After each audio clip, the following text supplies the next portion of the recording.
Greetings viewers, I'm Eric the Car Guy. Thank you for tuning in today. I'm sure you're curious about the title of this video, 15%. Eric, what the heck does that mean? Well, I've partnered up with Loctite today to tell you exactly what that number means. To better illustrate what that 15% represents, I've taken this nut and bolt and I've cut them in half. That 15% represents the contact between these two fasteners. Only 15% of these threads are actually contacting the inside of the nut here. The other 85% is air. I find that to be a fascinating statistic. That's really cool, Eric, but what does that have to do with Loctite? Well, you can see the spaces in this fastener where there was no Loctite used, and I'm able to easily take these things apart. I also made another one, but this one has Loctite installed, and it does not come apart at all. In fact, let's see if we can get closer on those threads. Now in this fastener, you can see where all the air gaps have been filled in by the Loctite, thus making it more secure, unlike the one that didn't have Loctite. So what is Loctite? Well, Loctite is an anaerobic thread locker. What does anaerobic mean? An anaerobic substance is a substance that cures with the absence of oxygen.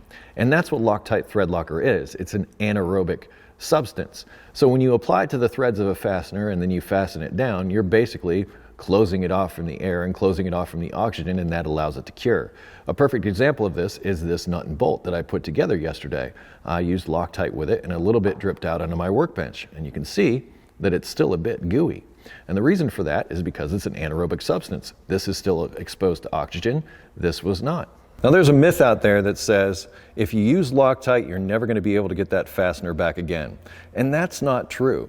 Loctite does make several different grades of their thread locker, ranging from low strength all the way up to high strength. And they can be differentiated by the number. The lower the number, the lower the strength. The higher the number, the higher the strength. But going back to our demonstration about 15% thread contact in fasteners like this, that other 85% is air. Well, that air could also be filled up by water or other contaminants, and water in particular can get in there and cause corrosion. So in essence, when you use Loctite, and you fill that void, making it so that that water intrusion never happens, you actually make it easier to remove that fastener down the road because you're preventing that corrosion from ever happening in the first place. But there are some thread lockers that when you use them do require you to heat that fastener in order to remove it again. So be sure to read the instructions for the thread locker that you're using to make sure that you're using it properly and effectively. Loctite is a next generation thread locker with oil resistance and no need for primer in most instances. However, if you've got an extremely dirty fastener like this one and you want to use it, it's a good idea to clean it first, and Loctite has this cleaner available that you can use to clean up dirty fasteners before the application of the thread locker. Here's a couple of Loctite products I find interesting. Now this is Loctite 290, but it actually gets applied after the fastener is tightened down. So in other words, you don't put this on the threads first. This is for those applications where maybe you have to make an adjustment after the fact and you want to lock that adjustment down. Well, this penetrates down into the threads and locks things down after the fact. Let's check out this green thread locker in action. I have one of these bolts that I separated, and this one is not locked together. I'm just put a couple of drops and it should penetrate down into the threads. And we'll come back in a minute and check this. All right, elapsed time here has been about 20 minutes. And there we are. We are locked together with the green penetrating Loctite. And this really is fastened on there. Now these guys here might be my new best friends, and they are applicators of Loctite products. There's medium strength, high strength, there's also some pipe sealant and some copper and silver anti-seize. And I love the applicator on these, it makes them super easy to use. These sticks are also really nice when you're working underneath a vehicle. When you use the liquid, it can drip off the fastener onto your hand or even onto your face, and that could be somewhat unpleasant, but use the stick and that'll solve that problem.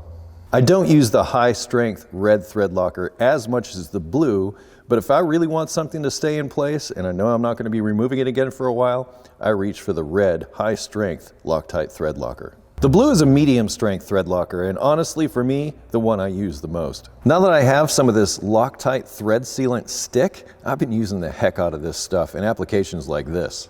I've also been using the Loctite anti-seize quite a bit more because I love this applicator because it really cuts down on the mess. I'll admit that I haven't had a lot of experience with the low strength Loctite thread locker. However, I am going to look for opportunities to use it more in the future. If you want to know which Loctite thread locker to use for your particular application, I'm going to put a link in the description to Loctite's website where they outline the different uses for the different types of products that they have available. And that should help guide you on what type of thread locker to use for your particular application. I've got one more piece of information I want to share with you that I think you'll be interested in. And that is, do you want to try some Loctite? Well, if you do, there's a link down in the description to Loctite's sample program where you can go there and fill out the information and they will send you some Loctite to try for yourself. Additionally, there will be a link in the description to more information about Loctite and what type of Loctite to use in a particular application. So if you have questions on that, click that link down in the description. If you have automotive questions, I ask that you head to EricTheCarGuy.com, which I will also link in the description. I want to thank you so much for watching today. I learned a lot. 15% of those threads are doing the work. That's kind of crazy when you think about it. Anyway, thanks for tuning in today. Thank you, Loctite. Be safe, have fun, stay dirty, and I'll see you next time.